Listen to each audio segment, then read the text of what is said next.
Protest क्या है? Imagine कीजिए कि हजारों लोग रोड पे खड़े हैं, किसी के हाथ में तख्ती है, कोई नारे लगा रहा है और कोई अपने राइट्स की मांग कर रहा है। क्या आपने कभी ये सोचा है कि प्रोटेस्ट आखिर होता क्या है? क्या ये गुस्सा दिखाने का तरीका है या डेमोक्रेसी की सबसे ताकतवर आवाज? क्या प्रोटेस्ट करना हर सिटीजन का राइट्स है या कभी कभी ये कानून तोड़ने की लिमिट तक पहुंच जाता है? और सबसे बड़ा सवाल, दुनिया का सबसे पहला प्रोटेस्ट कब हुआ था? क्या हजारों साल पहले भी लोग अपने रूलर्स के खिलाफ आवाज उठाते थे? अगर हाँ, तो आज के प्रोटेस्ट उनसे कितने अलग हैं? इस वीडियो में हम प्रोटेस्ट की पूरी हिस्ट्री, लॉ, राइट्स, नुकसान और फ्यूचर समझेंगे, फैक्ट्स और हिस्ट्री के आधार पर, बिना किसी साइड या ऑपोजिशन के। तो आइए शुरू करते हैं। आज हम प्रोटेस्ट की बात करते हैं तो हमारे मन में भीड़, नारे, रैलियां और धरने की तस्वीर आती है। लेकिन क्या प्रोटेस्ट की शुरुआत भी ऐसे ही हुई थी?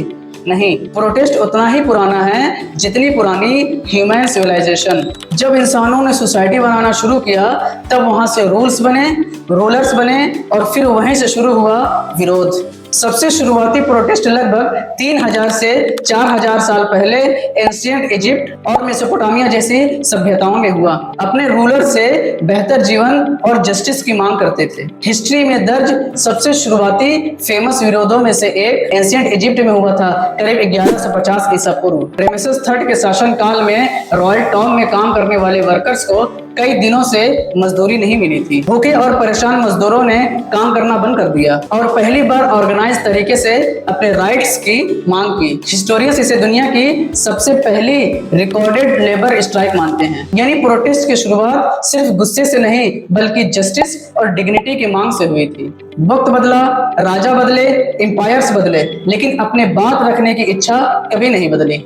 वक्त बदलता गया और उसके साथ साथ प्रोटेस्ट करने के तरीके भी बदलते गए। हर प्रोटेस्ट एक जैसा नहीं होता, कुछ बहुत पीसफुली होते हैं और कुछ इतने वायलेंट हो जाते हैं कि उससे लाइफ और प्रॉपर्टी का बहुत नुकसान होता है। लेकिन आखिर प्रोटेस्ट कितने प्रकार के होते हैं, आइए जानते हैं। पहला, पीसफुली प्रोटेस्ट। इसमें लोग अपनी बात बिना किसी वायलेंस के रखते हैं। वो तख्ती लेकर मार्च निकालते हैं, स्लोगन्स लगाते हैं और किसी पब्लिक प्लेस पर इकट्ठा होते हैं। दूसरा, सिट इन प्रोटेस्ट यानी धरना प्रदर्शन। जब लोग किसी स्थान पर अपनी डिमांड पूरी होने तक वहीं बने रहते हैं तो इसे धरना कहा जाता है। तीसरा, स्ट्राइक यानी हड़ताल। जब एम्प्लॉयज, वर्कर या किसी ऑर्गेनाइजेशन के लोग अपना काम रोक देते हैं ताकि उनकी डिमांड्स पर ध्यान दिया जाए तो इसे स्ट्राइक कहते हैं। चौथा, बाइकॉट यानी बहिष्कार। कई बार लोग किसी प्रोडक्ट, कंपनी या इंस्टीट्यूशन का यूज करना बंद कर देते हैं ताकि इकोनॉमिक और सोशल दबाव बनाया जा सके, तो इसे बाइकॉट कहते हैं।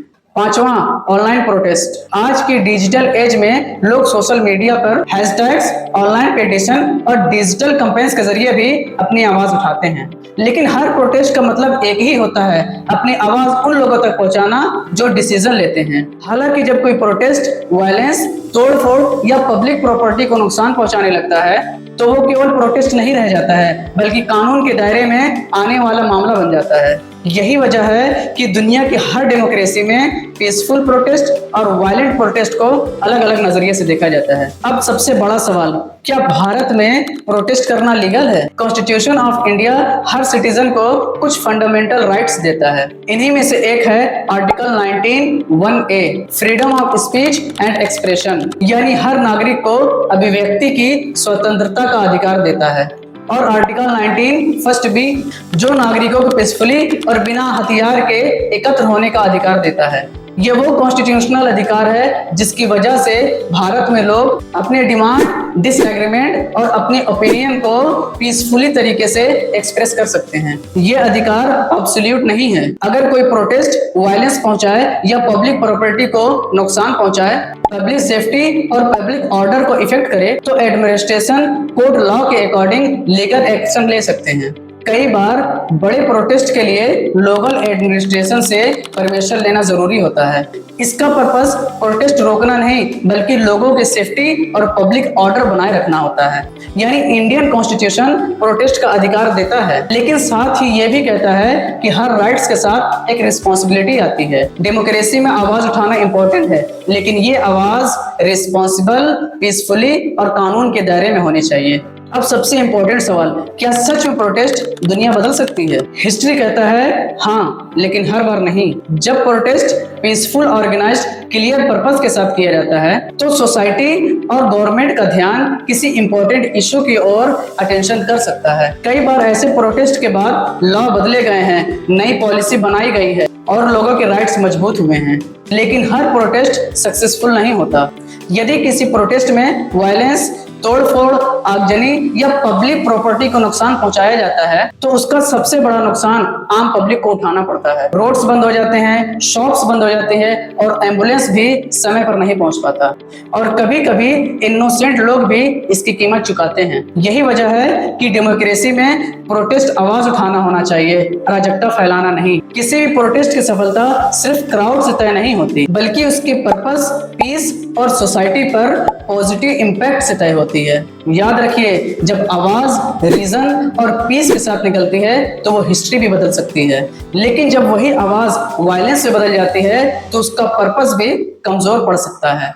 प्रोटेस्ट ये सिर्फ रोड पे उतरने का नाम नहीं है, ये अपनी आवाज को उन लोगों तक पहुंचाने का मीडियम है जो डिसीजन लेते हैं। हिस्ट्री हमें सिखाती है कई बार पीसफुल प्रोटेस्ट ने समाज की दिशा बदल दी और कई बार वायलेंस प्रोटेस्ट बहुत नुकसान पहुंचाया। एक स्ट्रॉन्ग डेमोक्रेसी वो नहीं जहां कोई अपोजिशन ना हो, बल्कि वह जहां लोग अपनी बात पीसफुल तरीके से कह सकें और दूसरे लोग उनकी बात सुनने के लिए तैयार हों। इसीलिए प्रोटेस्ट ना ही अपने आप में बहुत अच्छा होता है और ना ही अपने आप में बहुत बुरा। उसका पर्पस, उसका मेथड और उसका आउटकम ये तय करता है कि उसे हिस्ट्री कैसे याद रखेगा। इतिहास गवाह है कि कुछ प्रोटेस्ट सिर्फ सड़कों तक सीमित नहीं है, उन्होंने पूरे देश और कभी कभी पूरी दुनिया की दिशा बदल दी। एक ऐसा प्रोटेस्ट जिसे आज भी पूरी दुनिया याद रखता है, भारत का नमक सत्याग्रह यानी साल्ट मार्च 1913। जब ब्रिटिश गवर्नमेंट ने साल्ट पर टैक्स लगाया तो महात्मा गांधी ने वायलेंस नहीं बल्कि नॉन वायलेंस का तरीका अपनाया। सैकड़ों किलोमीटर की यात्रा की और एक मुट्ठी नमक आज भी सबसे प्रभावशाली प्रोटेस्ट में गिने जाते हैं। तो दोस्तों, प्रोटेस्ट सिर्फ क्राउड का नाम नहीं है, बल्कि ये आइडियाज, राइट्स और रिस्पॉन्सिबिलिटी की निशानी है। हिस्ट्री हमें सिखाती है कि जब कोई आवाज पीसफुल और रिस्पॉन्सिबल तरीके से लोग उठाते हैं तो वो आवाज आने वाले जनरेशन तक गूंज सकती है, लेकिन जब कोई प्रोटेस्ट वायलेंस और नफरत में बदल जाती है तो इसका सबसे बड़ा नुकसान समाज को उठाना पड़ता है। इसीलिए किसी भी इशू पर अपना ओपिनियन रखने के लिए फैक्ट्स को जानिए, हिस्ट्री को समझिए, फिर आप डिसीजन लीजिए। अब मैं आपसे जानना चाहता हूँ, आपके अकॉर्डिंग प्रोटेस्ट क्या है, सिर्फ एक अधिकार या रिस्पॉन्सिबिलिटी? अपनी राय कमेंट में जरूर बताइए, और अगर आपको ये डॉक्यूमेंट्री पसंद आई तो मेरे चैनल को लाइक कीजिए, सब्सक्राइब कीजिए और शेयर करना ना भूलिए। तब तक सीखते रहिए, सवाल पूछते रहिए और सच की तलाश कभी मत छोड़िए। बहुत बहुत शुक्रिया।